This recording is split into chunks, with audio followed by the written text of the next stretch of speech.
بسم اللہ الرحمن الرحیم۔ السلام علیکم ورحمۃ اللہ وبرکاتہ۔ کسی ملک پر ایک بادشاہ حکومت کرتا تھا۔ ایک دن اس نے کسی اور جگہ پر حکومت کرنے والے دوسرے بادشاہ کو ملنے کا ارادہ کیا۔ اس نے سن رکھا تھا کہ وہ بادشاہ بڑا ہی سمجھدار اور اچھے فیصلے کرنے میں مشہور ہے۔ اس نے سوچا کہ چلو اس سے کچھ سیکھنے کا موقع ملے گا۔ جب وہ وہاں پہنچا تو دوسرے بادشاہ نے بڑے پرجوش طریقے سے اس کا استقبال کیا۔ ایک شاندار ضیافت اس کے لیے تیار کی گئی تھی۔ کھانے کی میز پر انواع و اقسام کے کھانے سجے ہوئے تھے۔ اب ہوا یوں کہ کھانے کے دوران ایک مکھی اس مہمان بادشاہ کے سوپ کی پلیٹ میں گر گئی۔ بادشاہ کے چہرے پر نگہباری آ گئی۔ اس نے ملازم کو حکم دیا کہ یہ سوپ لے جاؤ اور میرے لیے نیا سوپ لے کر آؤ۔ اس مکھی نے تو میرا موڈ خراب کر دیا ہے۔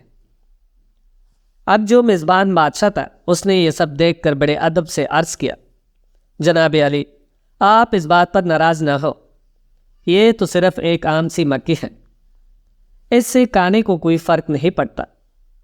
مہمان بادشاہ نے کہا، میں ایسی چیزوں کو بالکل بھی برداشت نہیں کرتا، مکھی نے تو میرا سارا موڈ خراب کر دیا ہے، کھانے کا مزہ ہی خراب کر دیا ہے۔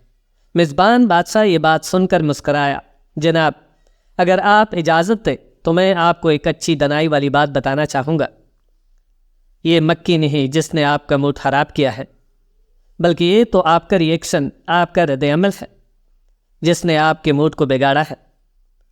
آپ کے پاس تو ایک زبردست طاقت ہے کہ آپ اپنے جذبات کو، ایموشنز کو کنٹرول کر سکتے ہیں، نہ کہ آپ ری ایکٹیو ہو جائیں اور آپ کے جذبات آپ کو کنٹرول کرنے لگے۔ اگر ایک چھوٹی سی مکھی ہی آپ کو غصہ دلا دے گی تو پھر ہمارا اپنے اوپر کیا کنٹرول ہے؟ اگر ایک مکھی کی وجہ سے ہم ری ایکٹیو ہو جائیں گے، ہمارا موڈ خراب ہو جائے گا، تو ہمارے موڈ کا کنٹرول تو پھر مکھی کے ہاتھ میں ہوا نا۔ بادشاہ کو وہ بات بڑی اچھی لگی۔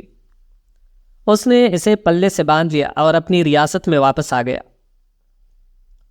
اس دن سے ہی اس نے اپنے ایموشنز کو کنٹرول کرنے پر کام شروع کر دیا۔ اب وہ کوشش کرتا تھا کہ کسی بھی صورتحال میں ری ایکٹ نہ کرے۔ پہلے وہ جن باتوں پر فوراً غصے میں آ جایا کرتا، اب انہی سچویشنز میں وہ پرسکون رہتا تھا۔ اس نے انالائز کیا کہ اب وہ مشکل سے مشکل صورتحال کو بھی بڑے اچھے طریقے سے کنٹرول کر لیتا ہے۔ اس کی فیصلہ کرنے کی صلاحیت بھی بہت بہتر ہو گئی تھی۔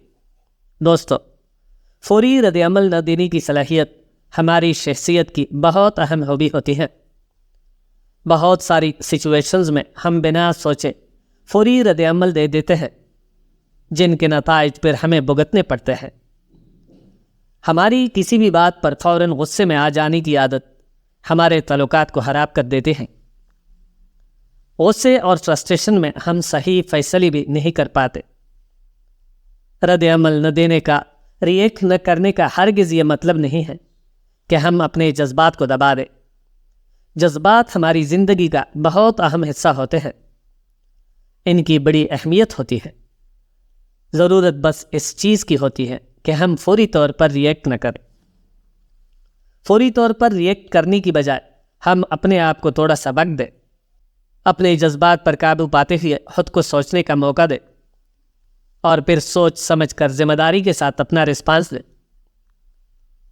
جب بھی آپ کے سامنے کوئی ایسی صورتحال آ جائے جو آپ کے غصے یا ناراضگی کے جذبات کو ابھارتی ہو، تو تھوڑا رک جائیے، 2 قدم پیچھے ہٹیں، ایک لمبی گہری سانس لیں، ٹھنڈے دماغ سے پوری صورتحال کا دوبارہ جائزہ لیں، اور پھر سوچ سمجھ کر ذمہ داری سے فیصلہ کریں۔ شروع میں یہ آپ کے لیے مشکل ہوگا۔ اپنے جذبات پر قابو پانا اتنا آسان نہیں ہوتا۔ آپ کو غصہ آئے گا، آپ کو ٹینشن ہوگی، لیکن ہمیشہ یاد رکھیں، غصہ جو ہے نا، یہ عقل کو کھا جاتا ہے۔ غصے میں کیے ہوئے فیصلوں پر اکثر پچھتانا پڑتا ہے، لیکن اگر آپ مسلسل پریکٹس کرتے رہیں گے، اپنے جذبات کو کنٹرول کرنے کی کوشش کرتے رہیں گے، تو آہستہ آہستہ یہ آپ کے لیے آسان ہوتا جائے گا۔ پھر آپ دیکھیں گے کہ لوگوں کے ساتھ آپ کے تعلقات بھی بہتر ہونے لگیں گے۔ لوگوں کے ساتھ غصہ کرنے، فضول بحث کرنے کی آپ کی عادت ختم ہو جائے گی۔ آپ کو غصہ آیا ہی نہیں کرے گا، آپ ہمیشہ پرسکون رہا کریں گے۔ اب مشکل سے مشکل صورتحال میں بھی پینک نہیں ہوں گے، آپ کے ہاتھ پاؤں نہیں پھولیں گے، آپ جذباتی نہیں ہوں گے، بلکہ آپ کے جذبات مکمل طور پر آپ کے کنٹرول میں ہوں گے۔ آپ کے خود پر اعتماد میں اضافہ ہوگا، آپ کو اندرونی خوشی ملے گی، سکون ملے گا۔ دوستو، ہمارے اندر یہ طاقت ہے، یہ صلاحیت ہے کہ ہم اپنے جذبات کو قابو کر سکتے ہیں۔ ہمارا زندگی میں آنے والے سچویشنز پر، اچانک ہو جانے والے واقعات پر، حالات پر تو کوئی اختیار نہیں، لیکن ان حالات میں ہم نے رد عمل کیا دینا ہے، اس پر ہمارا مکمل اختیار ہے۔ دوستو، جذبات کے ساتھ رد عمل دینے کی بجائے ہمیشہ دلیل کے ساتھ رد عمل دیں۔ ہمارے اندر یہ طاقت ہوتی ہے کہ ہم اپنے رسپانس کو، رد عمل کو چن سکتے ہیں، لیکن اس کے لیے صبر سے کام لینا پڑتا ہے، بڑی پریکٹس کرنی پڑتی ہے۔ دوستو، کسی پر آیا ہوا غصہ تو زیادہ دیر تک نہیں رہتا، لیکن اس غصے کے دوران جو ہمارا برا رویہ ہوتا ہے، جو دکھ ہم کسی کو دے جاتے ہیں، اس کا پچھتاوا پھر ساری زندگی رہتا ہے۔ اور اپنے دل میں کسی کے لیے غصہ بھر کے رکھنا بالکل ایسی ہی ہے جیسے زہر تو ہم خود پیے، لیکن گمان یہ کرے کہ اس سے موت کسی دوسری کی ہوگی۔ وہ جو اپنے آپ کو فتح کر لیتا ہے، اپنے غصے، اپنے جذبات پر قابو پانا سیکھ جاتا ہے، وہ اس آدمی سے کہیں زیادہ مضبوط اور طاقتور ہوتا ہے جس نے کئی ہزار جنگیں لڑی ہو اور جیتی ہو۔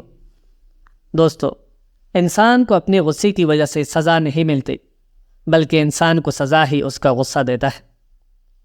اگر آپ دوسروں کو خوش کرنا چاہتے ہیں تو ان کے ساتھ ہمدردی کریں، اچھا سلوک کریں، اور اگر آپ خود خوش رہنا چاہتے ہیں تو پھر بھی لوگوں کے ساتھ ہمدردی سے پیش آئیں، ان کی دلجوئی کریں، ان کا خیال رکھیں، آپ کو سچی خوشی ملے گی۔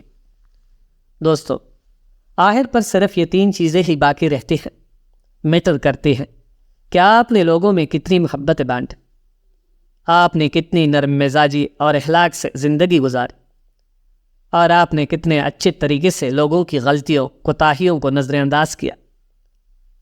آپ ان چیزوں میں نہیں پڑے جو غیر ضروری تھے، آپ نے اپنا راستہ کوٹا نہیں کیا۔ دوستو، آپ کا مائنڈ ہی سب کچھ ہے، آپ جو سوچتے ہیں وہ آپ بن جاتے ہیں۔ اس دنیا میں کچھ کر دکھانے کا سب سے بہترین طریقہ ہے کہ آپ وہ کام کریں جو آپ کو پسند ہے، جس سے آپ کو پیار ہے، جو کرنا آپ کو اچھا لگتا ہے۔ اور اگر وہ کام آپ کو ابھی تک نہیں ملا، اگر اس کام کو آپ ابھی تلاش نہیں کر سکے، تو ہمت نہ ہارے، کوشش کرتے رہیے۔ آپ کی زندگی ختم تو نہیں ہوگی۔ اس دنیا میں کوئی ہمارے لیے کچھ نہیں کر سکتا سوائے ہمارے، اس دنیا میں کوئی ہمیں نہیں بچا سکتا سوائے ہمارے۔ اپنے خود کے راستے پر چل کر ہی ہم کامیاب ہو سکتے ہیں۔ دوستو، یقیناً آپ کو یہ ویڈیو پسند آئی ہوگی، لہٰذا ویڈیو کو لائک کر دے، چینل کو سبسکرائب کر دے اور بیل آئیکن کو دبا دے۔ جزاک اللہ۔